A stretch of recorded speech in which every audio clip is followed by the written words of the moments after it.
Selamat siang, jumpa dengan Dr. Budi. Saya akan bicara tentang diabetes dan diet. Ya, pertama kali didiagnosa dengan diabetes, maka beliau sangat terkejut dan tentu saja berniat sekali untuk bagaimana sehat. Dan salah satu yang dipikirkan beliau selain obat-obatan, tapi ada yang lebih strict, yaitu adalah dietnya. Makanya beliau saat itu merubah makanan nasi menjadi kentang, ya seperti itu. Dan dia pikir makan kentang bisa membuat dia itu sembuh. Dan itu cuma berlangsung tidak lama sekali karena di Semarang tidak tersedia kentang secara baik seperti halnya tempat-tempat yang lain. Bahkan kentang di sini sebagai makanan yang mewah yang cenderung menjadi lauk daripada makanan pokok. Sehingga itu hanya berlangsung beberapa waktu, dan kasus ini sama seperti beberapa waktu yang lalu saya punya sahabat, dia berpikir ketika didiagnosa diabetes, dia langsung merubah makanannya. Makanannya dirubah menjadi nasinya nasi merah, nasi hitam, dan sebagainya. Bahkan membeli waktu itu nasi dari India yang disebut basmati, yang dianggap bisa membuat diabetes sembuh.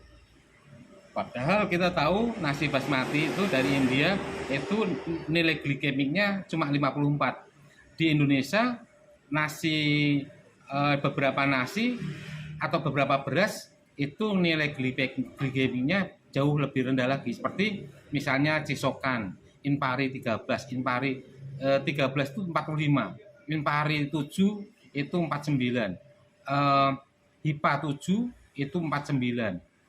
Yang hampir sama dengan basmati itu adalah Impari 12, 53, sementara basmati 54,9, hampir 55. Kita masih banyak, sehingga saya kadang-kadang tertawa. Saya cuma mengikuti berapa lama Anda akan merubah diet Anda. Ternyata nggak lama. Akhirnya tetap kembali ke nasi biasa, karena itulah kultur kita. Kita nggak bisa merubah kultur itu dengan cepat sekali karena infrastruktur yang tersedia juga terbatas.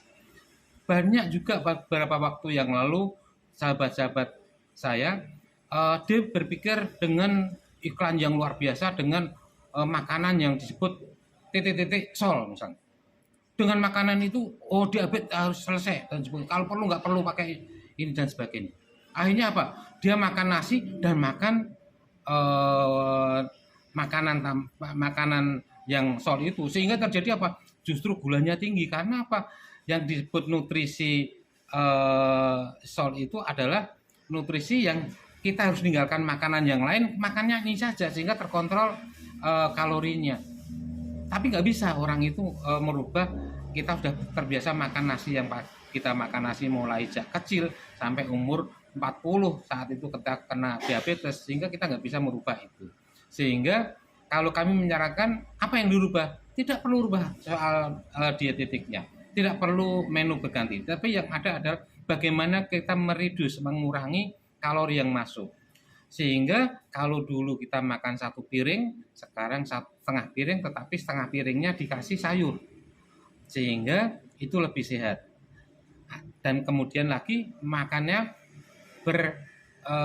berfrekuensi, separuh pagi, separuh agak siang, ambil separuh porsi jam 1, separuh porsi jam 3, dan seperti itu lebih rasional. Dan kita nggak perlu pantang-pantang apa, karena memang diabetes tidak perlu pantang. Yang dipantang adalah jumlah kalorinya. Seperti saya ungkapkan kemarin, pantang gula, pantang madu, enggak, tetapi jumlahnya yang dibatasi.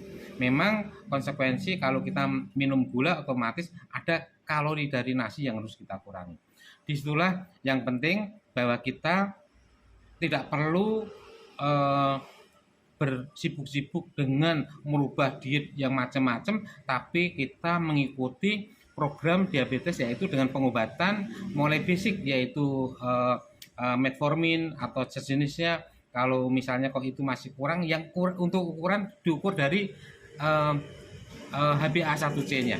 Ternyata HbA1c kita agak tinggi, kita turunkan dengan obat-obat lini 2, lini 3, dan seterusnya. Sehingga dengan single drug atau double drug itu kita bisa lebih cepat sembuh. sehat kembali. Seperti kita lihat, beras basmati ya, itu nilai glikemiknya 54. Sementara kalau kita lihat di sini Cisokan, Inpara, Hipa ya, nilai glikemiknya jauh lebih rendah daripada basmati, ya kan? Basmati yang di bawah ini. Ada yang mengatakan ini beras merah, belum tentu, karena ada beras merah yang glikemiknya juga tinggi. Ya, beras hitam glikemiknya juga tidak terlalu rendah, 64 dan sebagainya. Sehingga kita memang peduli dengan glikemik atau berasnya merah dan sebagainya, tetapi sebenarnya kuncinya bukan pada intake berasnya, tetapi pada ketaatan, kedisiplinan kita, pengetahuan kita tentang menu diet kita, sehingga kita lebih menjadi aware.